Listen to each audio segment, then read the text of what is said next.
의인들아, 너희는 주님을 생각하며 기뻐하여라.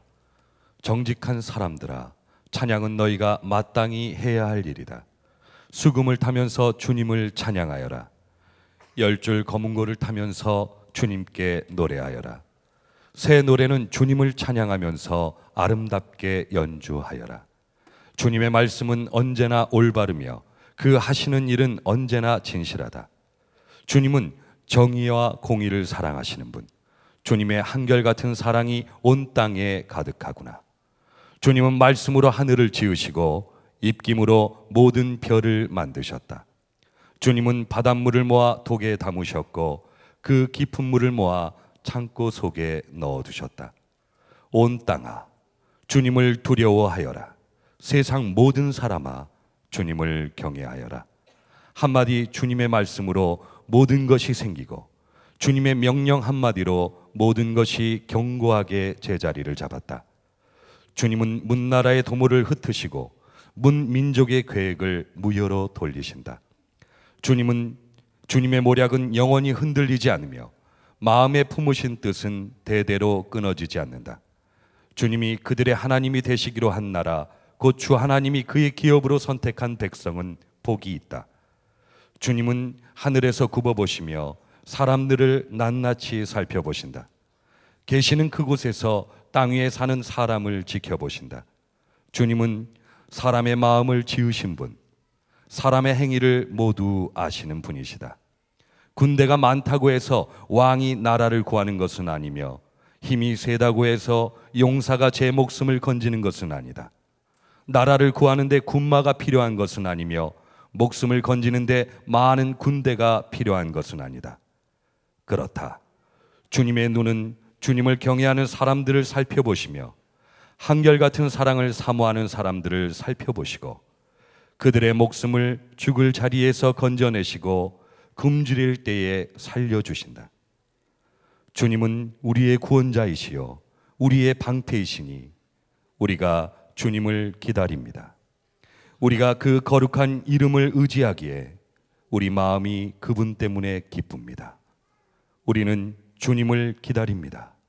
주님, 우리에게 주님의 한결같은 사랑을 베풀어 주십시오.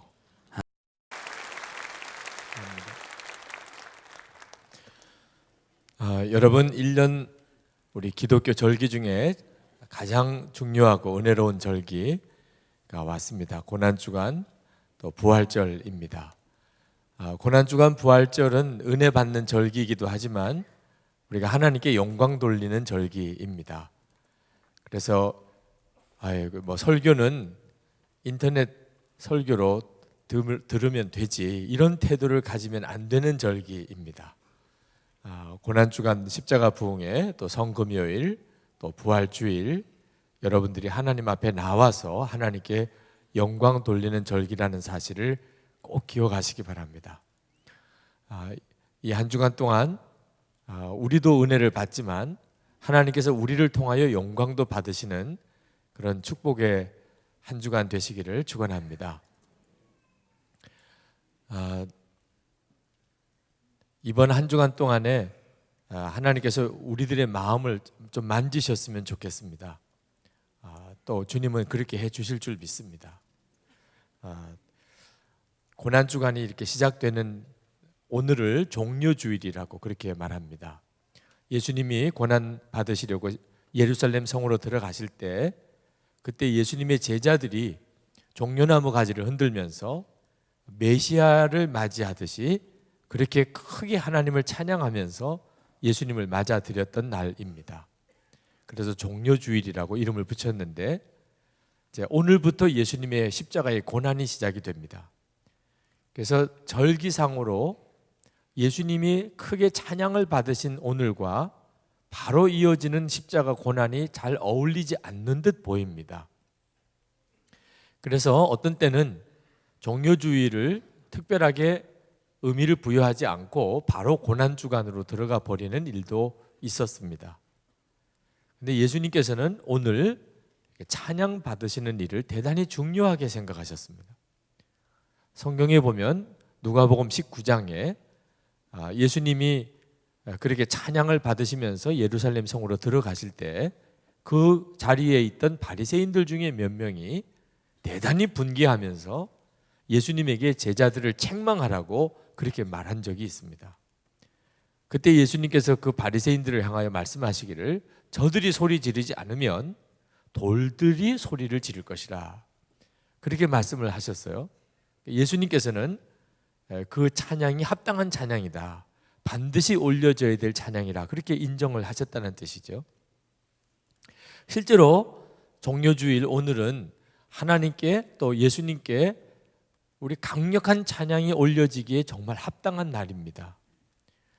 십자가의 고난이라고 하지만 사실 정확하게 표현하면 온 인류를 구원하는 인류 최대의 사건이 일어나는 주간입니다. 믿지 않는 사람들은 그 사실을 알지 못하겠지만 우리 믿는 우리 모두에게 있어서 인류 최대의 사건은 바로 예수님의 십자가 사건이잖아요.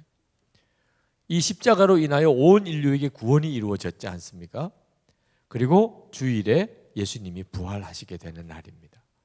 그러니 이 고난주간과 부활절이 시작되는 오늘 우리가 하나님 앞에 크게 찬양을 올려드리는 것은 합당한 일이죠. 예수님께서 그래서 종려주일을 아주 강조하셨습니다. 여러분, 우리 안에 이 고난주간, 십자가 고난주간과 부활절을 맞아서 하나님을 향한 뜨거운 찬양이 일어났으면 좋겠습니다.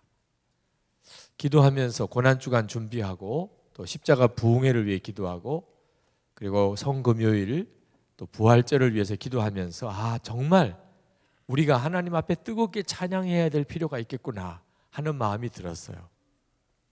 우리가 진정한 찬양을 하나님께 올려드리게 되면 놀라운 역사가 일어납니다.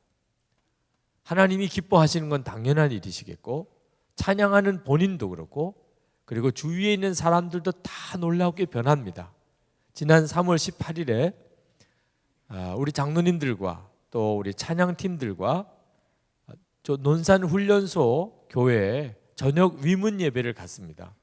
처음에 그 훈련소 위문 예배 갈 때는 훈련병들, 그 어려운 훈련병들 저녁에 예배 나오는 그 병사들을 우리가 정말 위로해 주러 갔는데 갔다가 위로해 주러 간 우리가 오히려 위로받고 왔어요.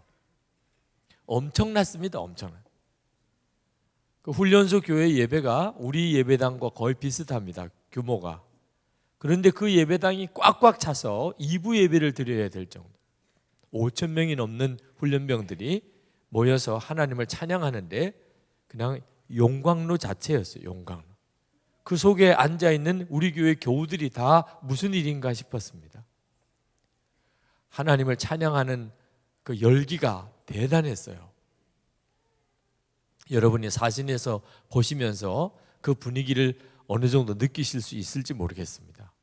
이런 일이 어떻게 일어날 수 있을까 싶은 정도의 역사가 일어났어요. 그 군목님 말씀은 그들이 다 예수 믿는 청년들은 아니래요. 상당히 많은 사람이 예수 안 믿는 청년들이래요. 그런데 저녁 예배에 왜 이렇게 나옵니까? 그들이 이렇게 하나님께 드려지는 찬양에 그들 스스로가 너무 좋아서 한 주간 동안의 삶 전체가 바뀐대요. 자살하려고 하는 친구가 그 예배에 참석해서 생각을 완전히 바꾼 간증을 저에게 책으로 주더라고. 놀라운 일이 벌어지고 있었어요. 그때 정말 주님이 기뻐하신다는 느낌이 들더라고. 주님이 이 예배를 기뻐하시는구나. 예수를 안 믿는 청년들이 상당히 많기 때문에 예배를 인도하고 설교하기는 상당히 어려웠습니다. 그렇지만 주님은 너무너무 기뻐한다는 느낌을 받았어요. 여러분, 진정한 찬양을 제대로 경험해 보지 못했기 때문에 아마 잘 이해하기 어려운 분들도 있으실 겁니다.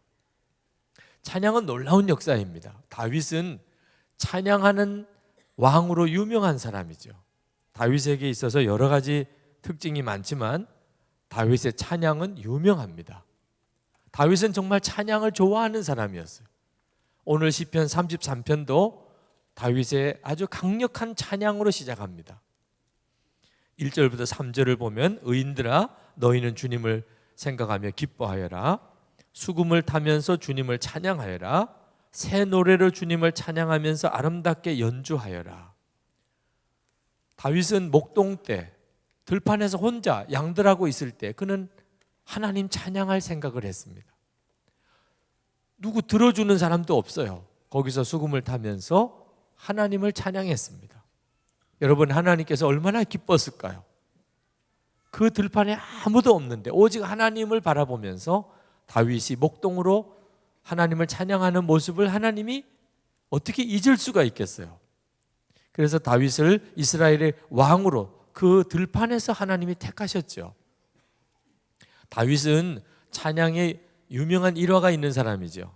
좀 부끄럽기도 한 일화일 수도 있지만 얼마나 찬양하면서 좋았던지 하체가 다 드러날 정도로 그렇게 미친 듯이 춤을 추면서 하나님을 찬양했던 일로 유명한 사람이죠. 여러분, 우리가 찬양하는 것으로 유명한가요? 여러분은 찬양하는 것으로 가족에게나 직장에서나 주변 사람들에게 그렇게 알려졌나요? 아, 그 사람 진짜 찬양 좋아해. 정말 찬양 뜨겁게 하는 사람이야. 여러분이 그렇게 소문나게 되기를 축복합니다. 그 말은 하나님도 알고 계시다는 뜻이에요. 하나님도 찬양하는 것을 알고 계시다는 뜻이니까 하나님 얼마나 좋으시겠어요. 다윗은 왕이 되고 난 다음에 역대상에 보면 찬양대원을 4,000명이나 세웠어요. 지금 여기 앉아있는 인원의 거의 곱절이 찬양대원입니다. 다윗이 얼마나 찬양을 좋아했는지를 알 수 있죠. 저는 우리 교회 우리 할렐루야 찬양대를 정말 자랑스럽게 생각합니다. 할렐루야 찬양대에 은혜 받으신 분들이 굉장히 많아요. 아마 오늘도 여러분들이 그러셨을 거예요. 오늘 처음 오신 분들은 이 곡만 계속 하는 줄 아실 거예요. 네, 그러니까 악보 없이도 부르죠. 네. 아마 여러분들이 찬양을 통해서 은혜 받으시는 것은 아마 다 동일하실 겁니다.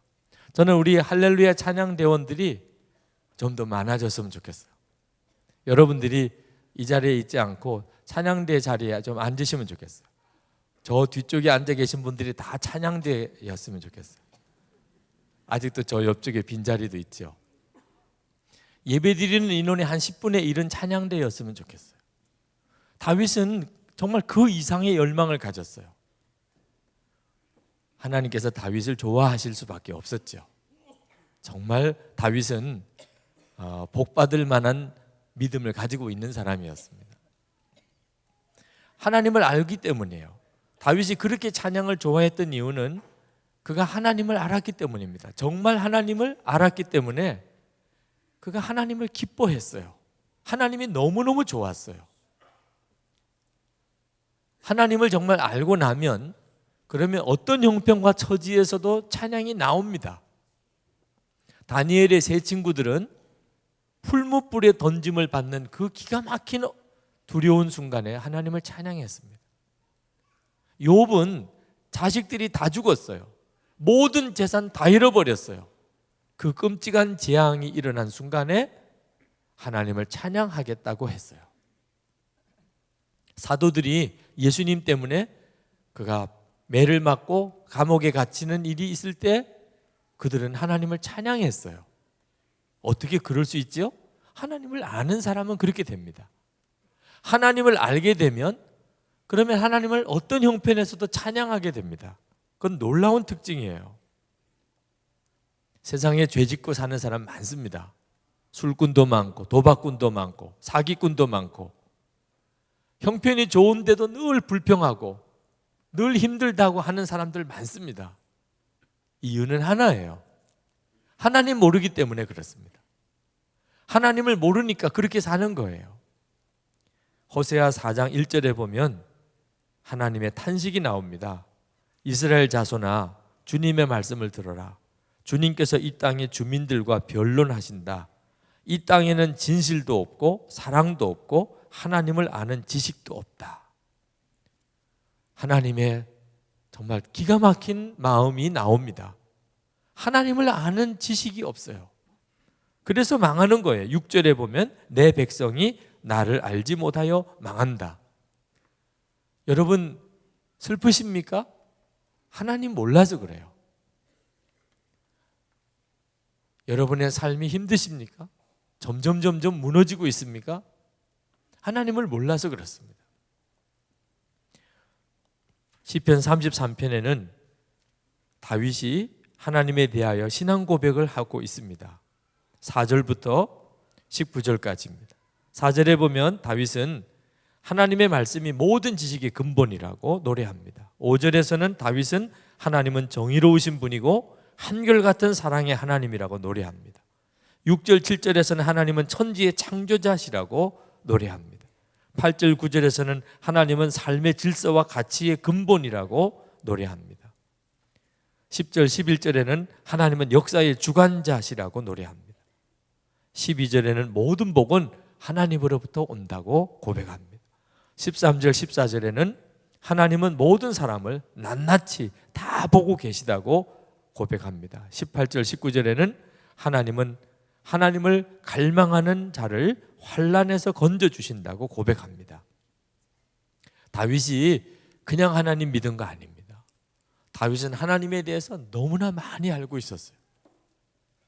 하나님을 알면 알수록 그게 너무 기뻐요.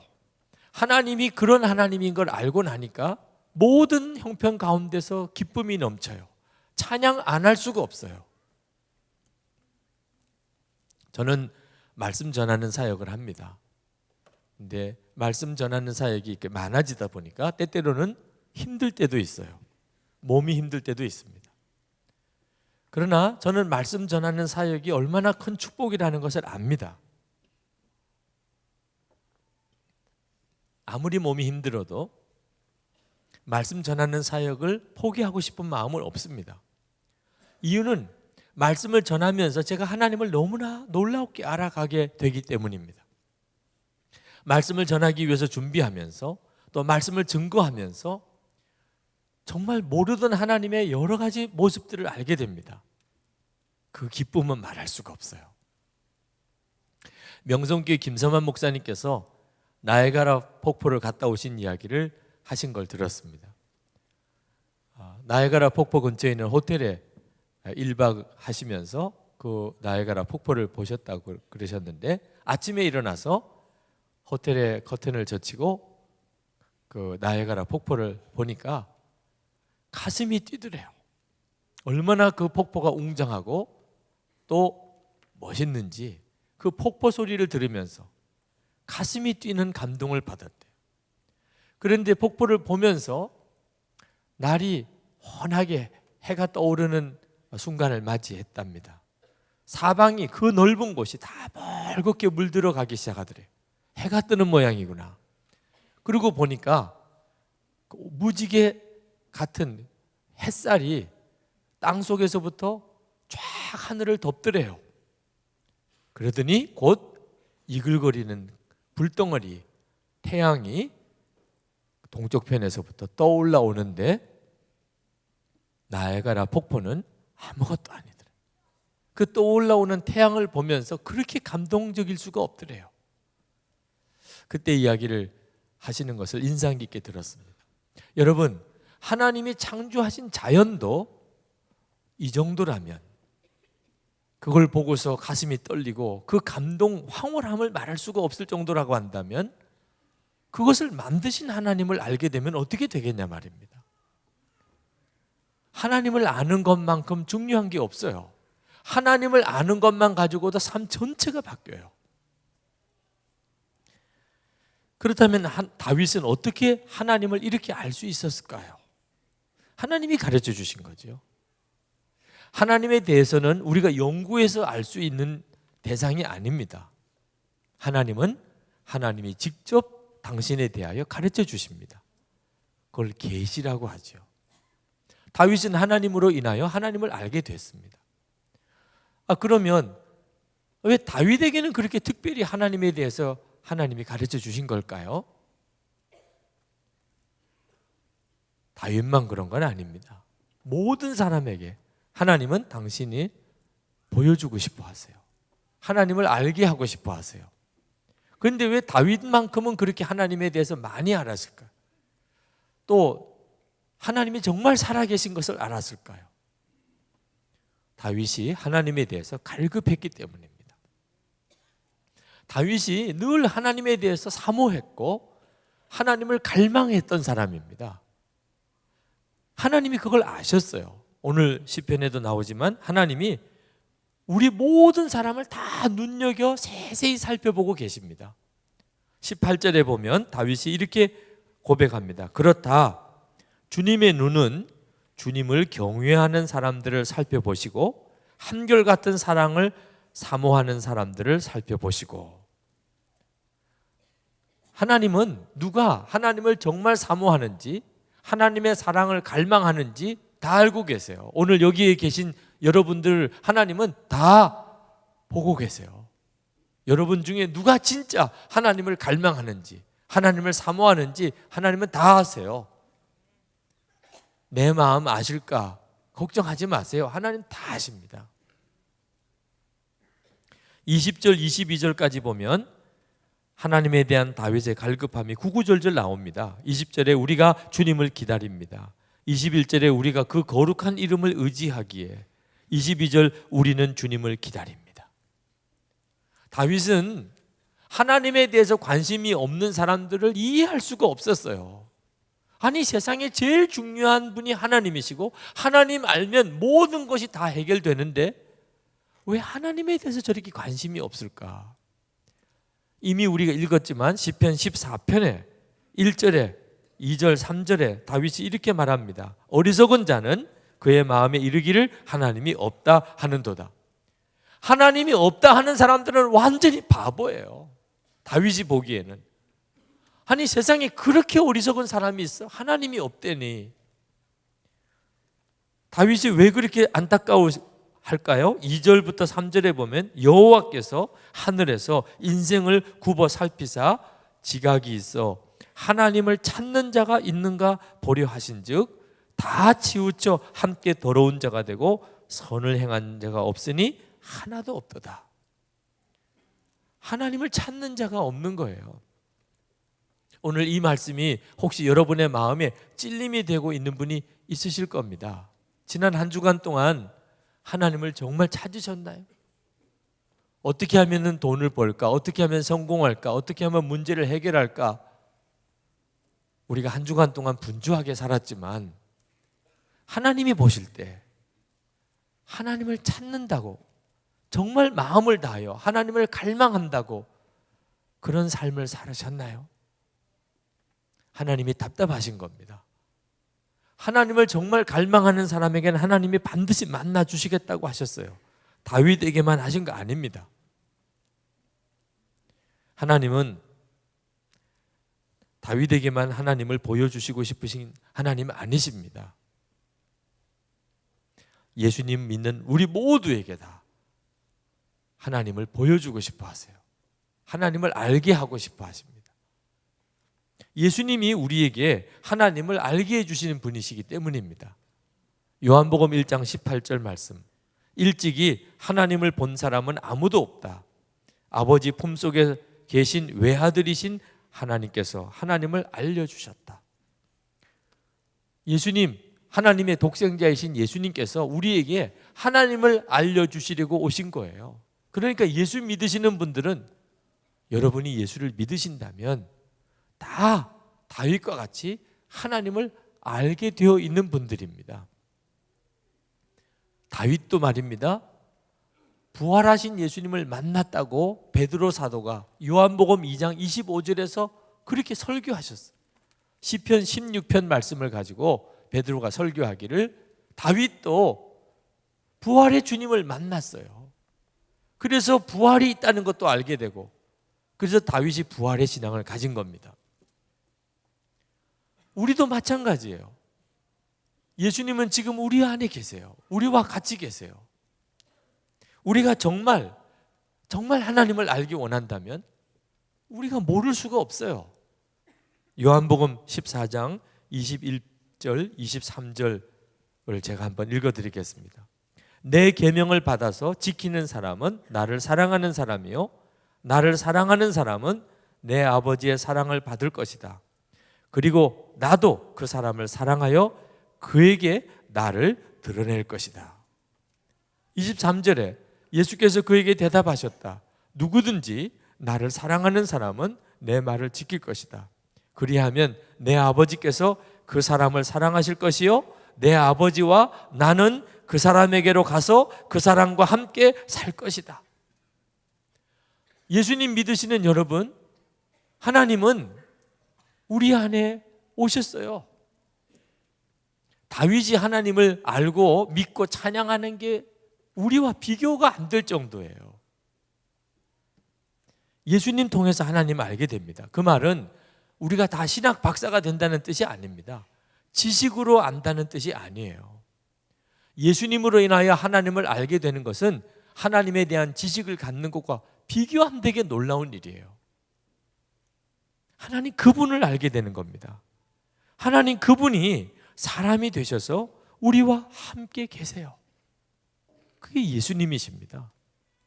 빌립보서 2장 6절 7절에 그는 근본 하나님의 본체시나 하나님과 동등됨을 취할 것으로 여기지 아니하시고 오히려 자기를 비워 종의 형체를 가지사 사람들과 같이 되셨고, 예수님은 하나님이 사람이 되셔서 우리와 함께 하신 바로 그분이세요. 예수님을 통해서 우리는 하나님이 우리와 같이 하신다는 사실을 알게 됐다는 뜻입니다. 뿐만 아니고 예수님의 십자가를 통하여 예수님과 우리가 하나가 되었어요. 예수님과 우리가 하나가 되었어요.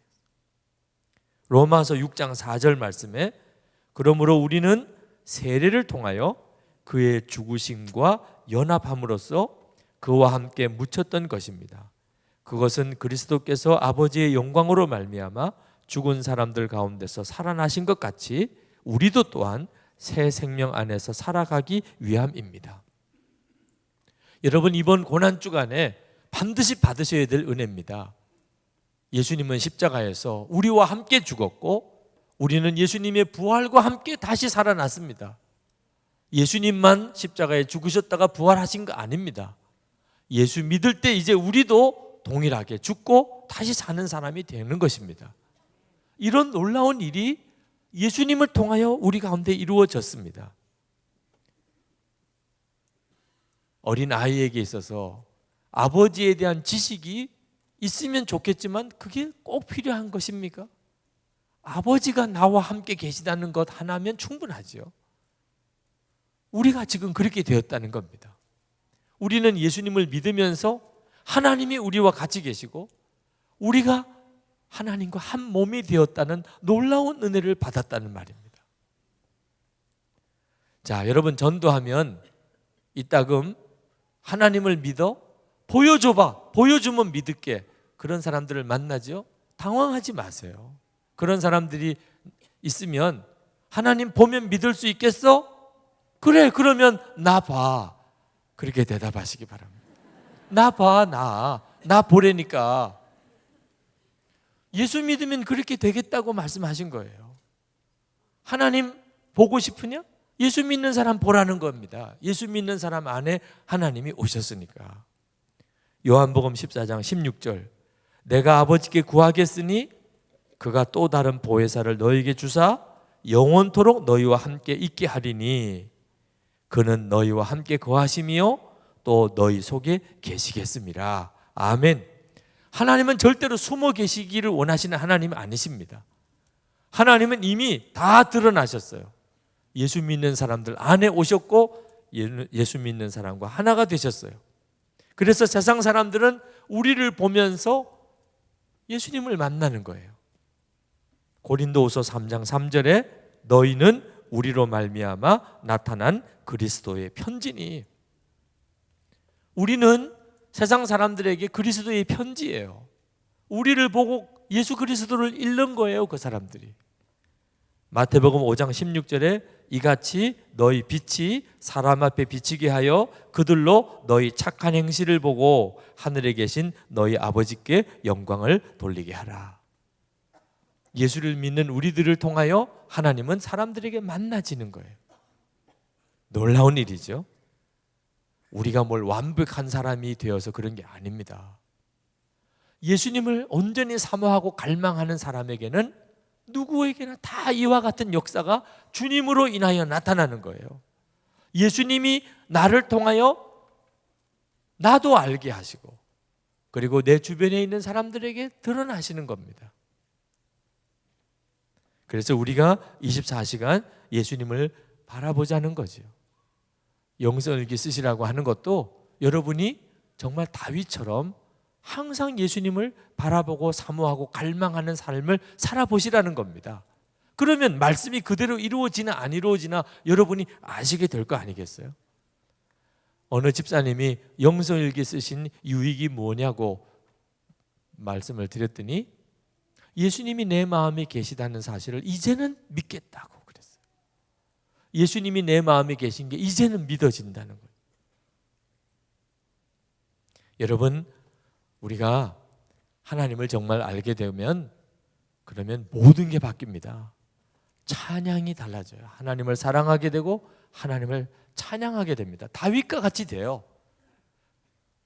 다윗이 어떤 심정이었는지 그대로 이해가 돼요. 여러분, 운동선수나 또는 연예인들 팬클럽이 있습니다. 팬클럽 회원들을 보면 정말 대단한 사람들입니다. 뭐가 그렇게 좋은지 자기가 좋아하는 그 사람에게 모든 걸 다, 모든 열정을 다 그 사람에게 쏟아붓습니다.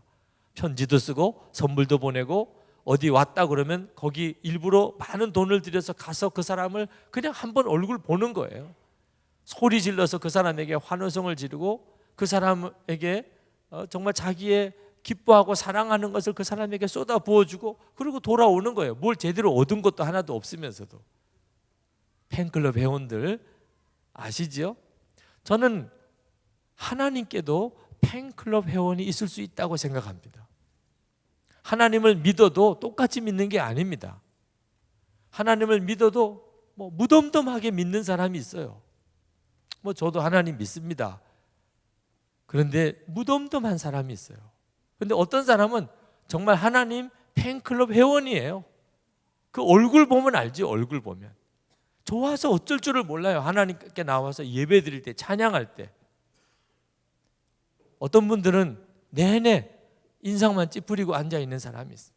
하나님이 보실 때는 왜 나한테만 나오면 그렇게 얼굴이 그렇게 우중충하냐, 인상을 팍팍 쓰고 앉아있냐.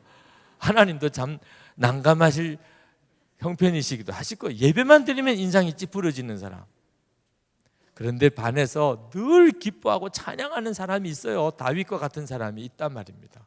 여러분은 하나님 팬클럽 회원이십니까? 언제 가입하신 적 있으세요? 네. 그렇게 하기로 마음이 결심하셨습니까? 여러분, 하나님 팬클럽 회원은요, 어떤 사람이 그런 사람일까요? 주일 예배 드리는데 설교 없어도 찬양만 해도 나는 좋아. 아멘입니까? 그런 분은 팬클럽 회원이에요. 적어도 하나님 팬클럽 회원 수준이 된 겁니다. 그냥 찬양만 하고 가도 좋아. 공항에 어느 연예인이 왔다고 그럴 때 거기 피켓 들고 나가는 사람들 지나가는 거 한번 보고 오는 거예요. 그런데도 그 돈 들여가지고 자기 경비 다 들여서 거기 가서 그 짓 하고 오는 거예요. 진짜를 발견하지 못했으니까 그런 데 가서 흔들고 오는 거죠. 하나님 만나봐요. 그건 비교도 안 돼요. 여러분, 하나님을 믿어도 똑같이 믿는 게 아닙니다.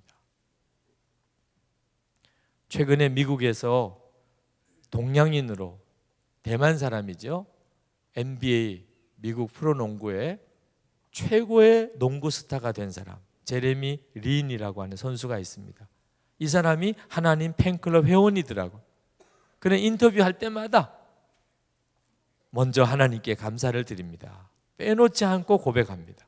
경기할 때마다 그가 팔목에 팔찌를 끼고 경기를 하는데 그 팔찌에 예수님 이름으로 나는 뛴다. In Jesus' name I play. 그렇게 붙이고 경기에 나갑니다. 그는 하나님 자랑하고 싶은 사람이에요. 자기가 유명한 사람이 될수록 더 예수님이 높아지기를 원하는 사람입니다. 미식 축구 선수 팀 티보우라고 하는 선수가 있습니다. 이 사람도 하나님 팬클럽 회원이에요. 필리핀 선교사 아들입니다. 그는 매 경기에서 극적인 역전승을 이루어내는 선수로 유명합니다. 그는 승리한 후에 그라운드 한 구석에서 조용히 기도드리는 독특한 포즈가 있어요. 그 포즈로 인해서 또 유명해진 사람입니다. 그는 아이패치에, 얼굴에 눈 밑에 붙이는 아이패치에 항상 성경 구절을 써가지고 나갑니다. 그래서 클로즈업 되면, 카메라에 클로즈업 되면 그 성경 구절이 떠요, 화면에. 2012년도 챔피언십 리그 직후에 그가 아이패치에 적었던 요한복음 3장 16절은 포털 사이트인 구글 검색에 무려 1억 2천만 건이나 넘는 조회수를 기록했어요. 도대체 요한복음 3장 16절이 뭐야? 이렇게. 처음에는 이 티보우가 한쪽 무릎을 세우고 기도하는 이 기도 모습에 조롱도 많았고 빈정거리는 말도 많았습니다. 그러나 인기 스타들이 점점 따라하기 시작했어요. 그래서 지금은 티보잉이라고 하는 신조어가 만들어졌습니다.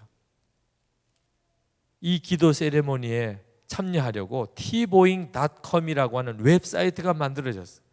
전 세계 네티즌들이 지금도 계속해서 그 기도 포즈로 기도하고 찍은 사진을 계속 올려요. 놀라운 일이 벌어지는 거죠. 여러분 한번 영상을 한번 보시기 바랍니다.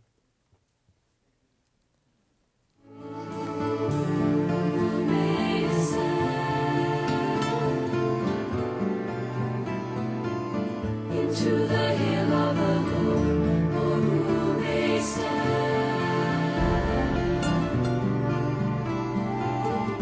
In His holy place, who may stand? Into the hill of the Lord, He who has clean hands and a pure heart, who has not lifted up his soul to an iron. He who has clean hands and a pure heart, who has not lifted up his soul to an iron. Was for deceitfully, he shall receive blessing from the Lord, and righteousness from the God of his salvation.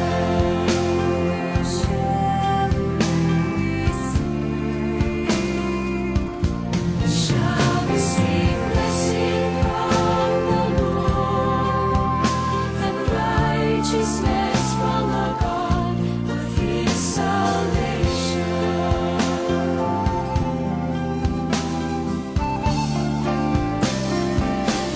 He shall receive blessing from the Lord. Does the drive continue here? Jets show blitz. They're going to bring it. Tebow trying to run around the corner. Tebow's got a first down and more. He might score. Touchdown!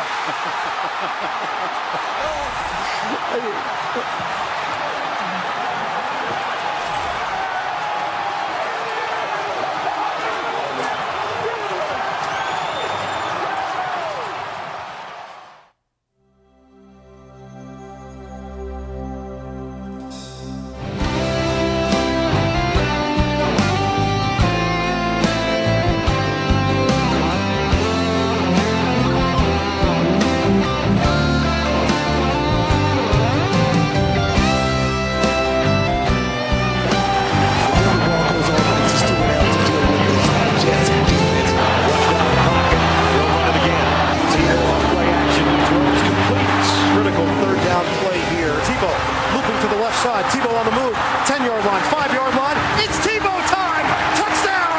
He's playing winning football. Let's give the man credit. Tim Tebow has done it again!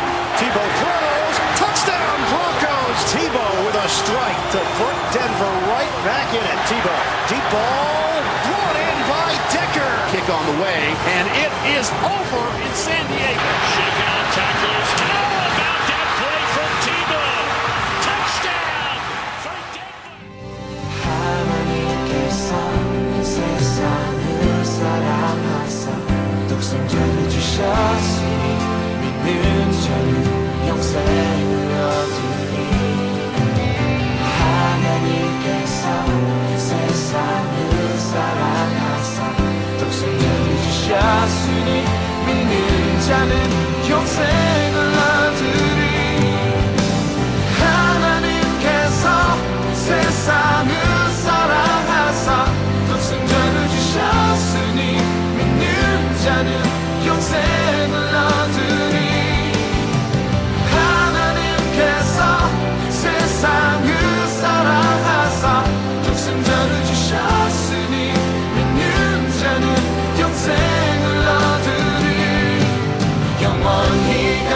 여러분도 하나님 팬클럽 가입하시고 싶으세요?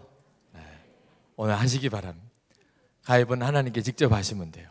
하나님, 저 이제부터 하나님 팬클럽 회원 되릴래요. 그리고 정말 그렇게 살아보세요. 하나님을 정말 사랑하고 자랑하고 하나님을 찬양하고, 여러분이 그렇게 살면 신앙생활의 느낌이 전혀 다릅니다. 그저 내가 교회만 다니면서 하나님 믿는다고 하는 것과는 전혀 달라요. 그저 은혜 받기 위해서 교회 다니는 것과 하나님을 찬양하기 위해서 교회 다니는 건 정말 다릅니다. 어느 직장에 신입사원 2명이 같이 입사를 했는데, 한 사람은 늘 휘파람을 부르면서 즐겁게 일하고 한 사람은 불평불만이 많았어요. 월급을 받는데 휘파람을 불면서 늘 즐겁게 일하는 사람에게 월급을 사장이 더 주었습니다. 불평불만을 가진 사람이 당연히 항의하게 마련이죠. 아니, 왜 똑같이 일하고 저 사람에게는 월급을 더 줍니까? 그랬더니 그 사장이 하는 이야기가 휘파람 분 값이야, 그렇게 이야기를 했다는 겁니다. 여러분, 하나님께서도 똑같은 마음이실 거 이해하십니까? 우리가 하나님을 찬양하고 하나님을 자랑하고 하나님을 높이고 하나님께 감사하는 것이 그 사람에게 복되게 하는 거예요.